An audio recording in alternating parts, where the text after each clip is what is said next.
Jesus, man, that was dark. That was way darker than I was expecting it to be there at the end. Ah, God. Because in this scenario, everyone just says, why don't you just quit your job and do something else? But for a lot of people, it's not that easy. It's not so simple as to just be like, oh, you know what? I'm going to get a different job. Sometimes people are lucky enough to have a job at all, even if it is one of these monotonous jobs that they have to do day after day and they feel like they're not challenged. And I'm very, very fortunate to be in the position that I am, that I get to do YouTube every day, and I kind of get to make my own work. I get to make my own hours. I get to do what I want. In a lot of respects, I don't. I still, I still have my own deadlines, and I still have work that needs to get done, and I'm still beholden to certain things. But it's all self-inflicted. That I do this stuff basically of my own accord, and I'm in a very, very fortunate and privileged position to be able to do that. And not a lot of people in the world are. Not a lot of people get to follow their dreams. Because that's what society always tells you. It's like, you know what? Follow your dreams. Do what you want to do. But it's not always that easy for so many people. And that's the sad reality of life sometimes, is that you have to do a job where you just blend into the background just to make ends meet and just to stay alive and to stay going. So if any of you out there do feel like you're in a dead-end job where you feel like there's no solution and there's no way out, there usually is. It's a very scary task to do, and I know I just said that some people, it's not always the case that they can get out of that, but in huge leaps, usually you can. Oh god, the music just stopped. That's weird. Usually there's small stepping stones that you can do, that you can work towards a better future, and you can work towards a better job, and whatever it is you want to do, maybe you can just do it in your spare time, because work should not always be the be-all and end-all of your life. It shouldn't be the thing that dictates what you do day after day. It shouldn't be the thing that dictates how happy you are or how much merit and how much value you think you have in the world. That should always come from somewhere else, from somewhere inside.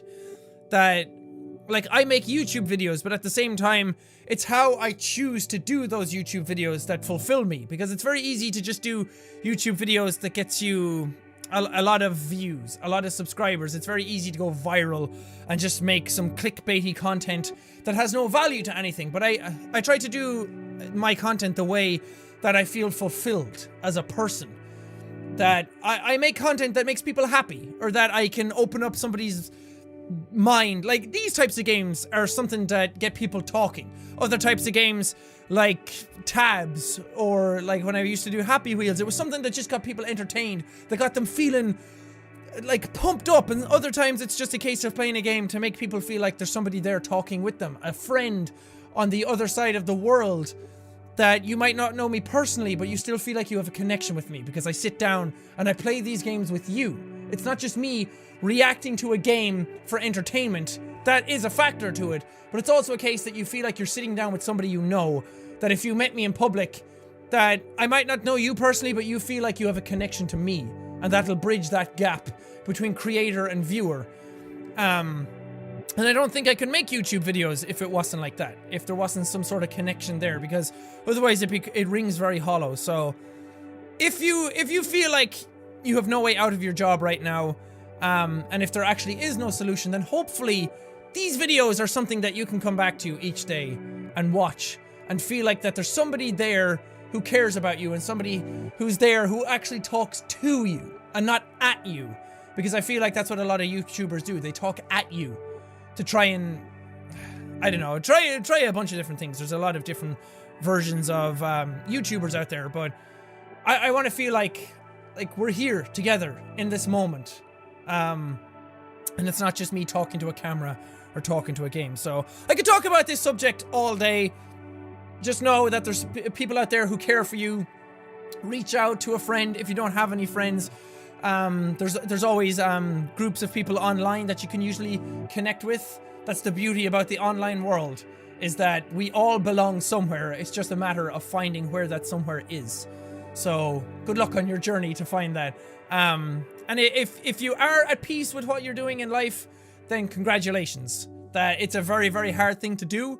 So just cherish that and try and live every day to its absolute fullest. That's not always going to be life-changing. Living to the absolute fullest every day is not a case of like, oh, I'm going to save someone's life today, or I'm going to donate $1 billion to charity or anything like that. Sometimes living to the most every day is just being happy and content within yourself, or giving somebody else a compliment, because sometimes that's all what they need. Anyway, this got very this got very over the top towards the end. Anyway, thank you guys so much for watching this episode. If you liked it, punch that like button in the face like a boss, and high fives all round. Thank you guys, and I will see you on you dudes.